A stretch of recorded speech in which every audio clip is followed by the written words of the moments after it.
Hi everyone, thanks very much for having me and for organising this conversation. It is a good time. Thanks Marcus for the history lesson, always fascinating to hear your analysis.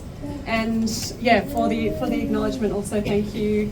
I want to extend that and acknowledge the disproportionate impact of war and nuclear weapons on First Nations people around the world, whether it's nuclear testing, the imposition of military bases, you name it.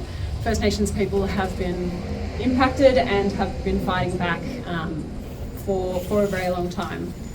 So it's just gone 80 years since the first nuclear explosion took place on First Nations land in New Mexico, the Trinity nuclear test that was made ever more famous by the Oppenheimer film.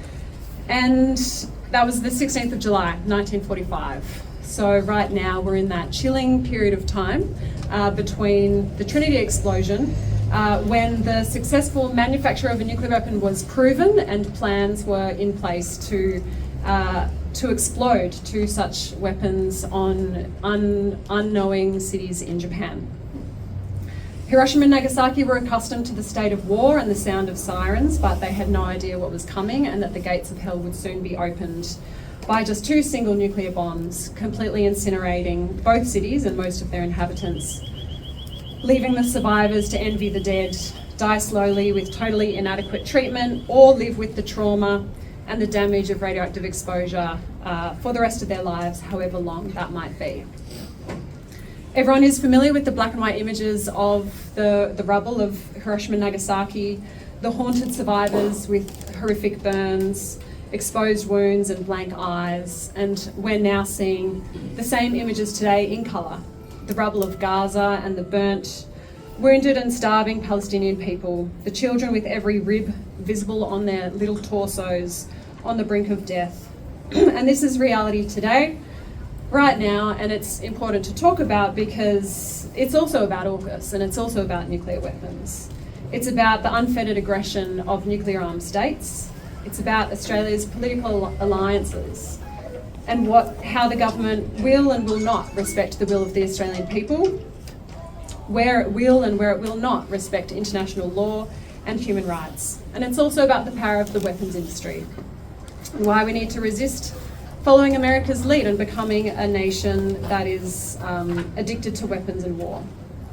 So it doesn't look good on a number of fronts, but we're here today because at least all of us in this room and many outside it believe in humanity, peace, solidarity, justice. Is that right? Yeah. Yes, I want to hear you say that. So we're here to learn from each other, to get the details, so we can think about it, digest, strategize, because what we choose to do shapes what is possible, and we therefore shape the future. So don't lose hope. And we actually do have a lot on our side. The government could be worse. It's pretty bad, but it could be worse. Public opinion is shifting away from the US, away from AUKUS, away from war.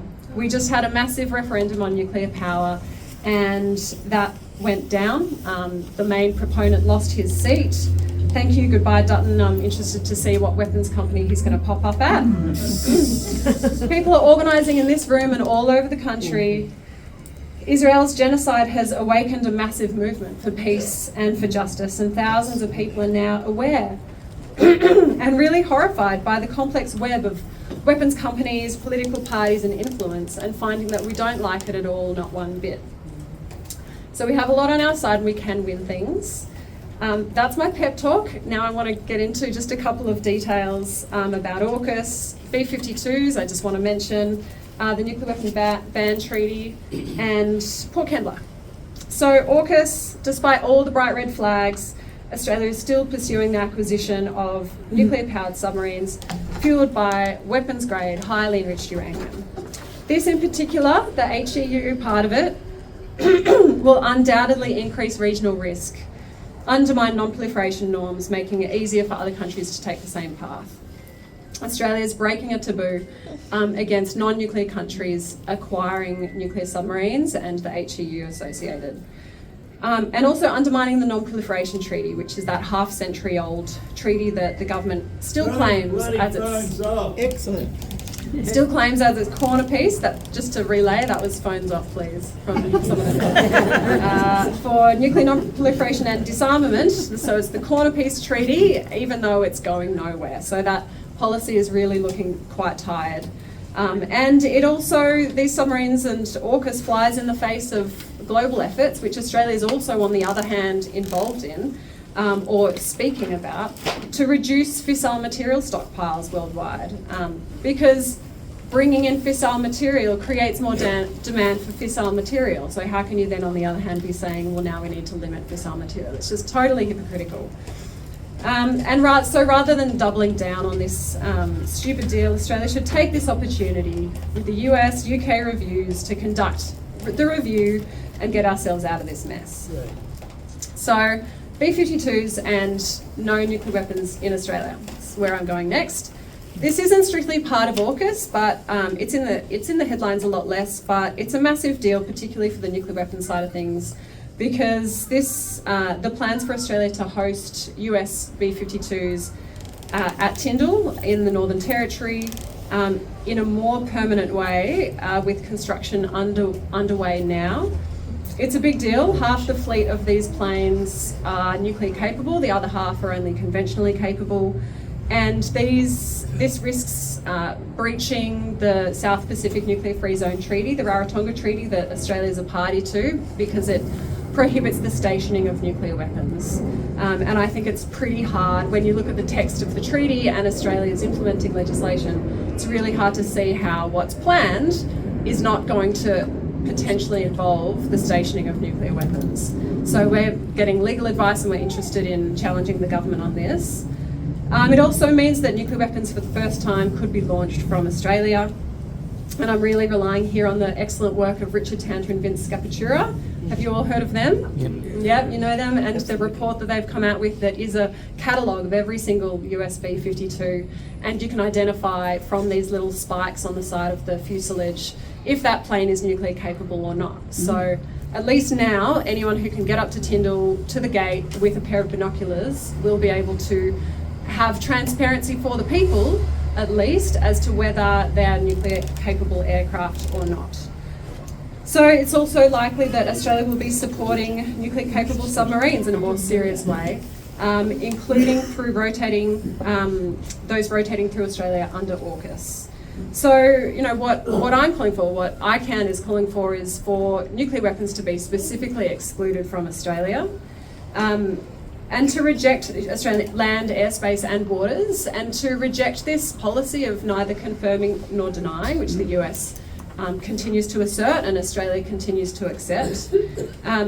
We want to reject that practice, and we think that we deserve to know and to say no if there are nuclear weapons on any platforms in Australia. We are not a nuclear weapons country. We have joined almost all the treaties available to us that are about getting rid of nuclear weapons. We should not be assisting or facilitating the possession or the use of nuclear weapons. It's illegal under international law, under the ban treaty. So, yeah, that's right. Get them out. So the one bright light on the landscape is the ban treaty in the area of nuclear weapons. It's our best chance against these worst weapons. Currently, it has 94 signatories, 73 states parties. That's half the world now that are on board, and that includes almost all of our neighbours in the Asia-Pacific region. If you're not familiar with it, it's pretty comprehensive. It prohibits the possession, manufacture, testing, assisting, using, threat of use, pretty much everything to do with nuclear weapons, and it also has obligations for nuclear justice. So it compels states parties to assist victims and survivors of nuclear weapons and to clean up impacted environments. It's the first serious challenge to the nuclear armed states in decades, and its work is just beginning. Over 100 financial institutions representing trillions of dollars have divested from nuclear weapons producers since the treaty came into effect, so that's really positive. And it's shifting the global conversation as well by tackling nuclear deterrence. This ridiculous concept that was once unquestioned is now being seriously challenged by the states parties. So Labor has promised to sign and ratify this treaty at the National Conference in 2018, 2021, 2023. The Prime Minister himself was the one who moved that first motion in 2018, holding up ICANN's Nobel Peace Prize on the podium. So the promise still stands, and we wind up, please. Okay. But basically, there are lots of parliamentarians that want this to happen. Public opinion is on our side. Civil society is aligned. This is a humanitarian imperative, and it's by far the most impactful thing that Australia can do on the topic of nuclear weapons. It's difficult and meaningful change, but it will mean that we're part of the solution, not the problem, at least on this limited area. So this is the term to do it. Labor's comfortable, the people don't like Trump. If you agree, then please head to the front page of the ICANN Australia website. We have an easy letter action so that you can write to the Prime Minister and the Foreign Ministers at this time. As we approach the 80th anniversaries of Hiroshima and Nagasaki, we want to see action, and we're still holding them to that promise. Finally, I'm from Wollongong. I'm from a group called Wollongong Against War and Nukes, as well as from ICANN, and we have a declaration for Illawarra civil society organisations and community groups. If anyone here is from the Illawarra, or if you have any connections with groups who you think want to know about this, it's basically a broad statement indicating that we don't want a nuclear submarine base in Port Kembla, not there, not anywhere, and we're planning to launch that in September. So, key messages, just to wrap up: scrap AUKUS, no nuclear weapons in Australia, sign the TPNW, the ban treaty, in this term of government, and rule out Port Kembla as a nuclear submarine base. That's it. Thank you.